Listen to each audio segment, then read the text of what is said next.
بسم اللہ الرحمن الرحیم نحمدہ ونصلی ونسلم علی رسولہ الکریم اما بعد اللہم صلی علی سیدنا محمد وعلی آل سیدنا مولانا محمد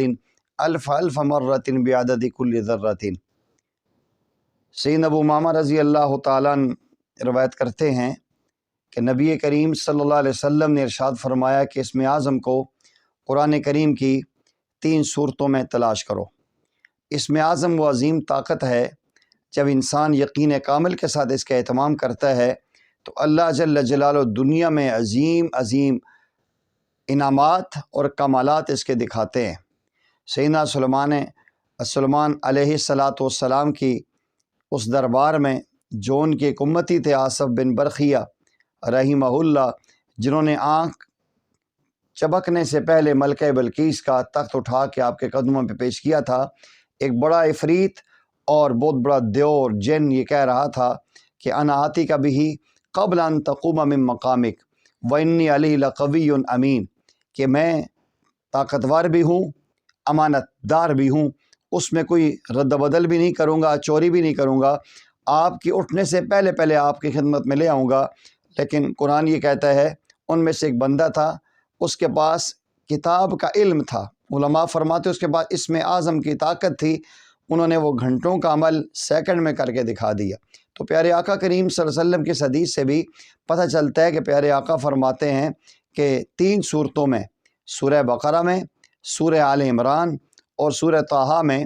اسم اعظم کو تلاش کرو۔ سیدنا ابو امامہ رضی اللہ تعالیٰ عنہ کہتے ہیں میں نے تلاش کیا اور مجھے ان 3 صورتوں میں اسم اعظم ان الفاظ کے ساتھ ملا۔ سورہ بقرہ میں 3 پارے کے شروع میں آیت الکرسی ہے، اللہ لا الہ الا هو الحی القیوم، الحی القیوم، یہ سورہ بقرہ میں موجود ہے۔ پھر سورہ آل عمران کے آغاز میں الف لام میم، اللہ لا الہ الا هو الحی القیوم، اور اسی انداز میں سورہ طٰہٰ میں وعنت الوجوہ للحی القیوم۔ تو یہ آگے ایک صحابی رسول کا اجتہاد ہے کہ ان 3 صورتوں میں جو اسم اعظم کے الفاظ ملتے ہیں وہ الحی القیوم ہے۔ الحی القیوم، جو بندہ اللہ جل جلالہ پہ یقین کامل رکھ کے اپنی دعاؤں میں اس کو شامل کرے اور جب بھی دعا کرے الحی القیوم، اللہ لا الہ الا هو الحی القیوم، الف لام میم، اللہ لا الہ الا هو الحی القیوم، وعنت الوجوہ للحی القیوم، اگر اس کا اہتمام کر لے طاق عدد میں 7 مرتبہ، 5 مرتبہ، 3 مرتبہ، 11 مرتبہ، جتنا آسانی ہو اس کو روزانہ پڑھ کے دعا کا اہتمام کرے گا، اللہ جل جلالہ ہر مراد پوری کریں گے۔ گھر چاہیے اللہ سے گھر مانگے، آپ کو اولاد چاہیے اللہ سے اولاد مانگے، اللہ سے آپ کو رزق چاہیے رزق کی وسعتیں آپ مانگے، آپ کو علم نافع چاہیے، اللہم انا نسألک علما نافعا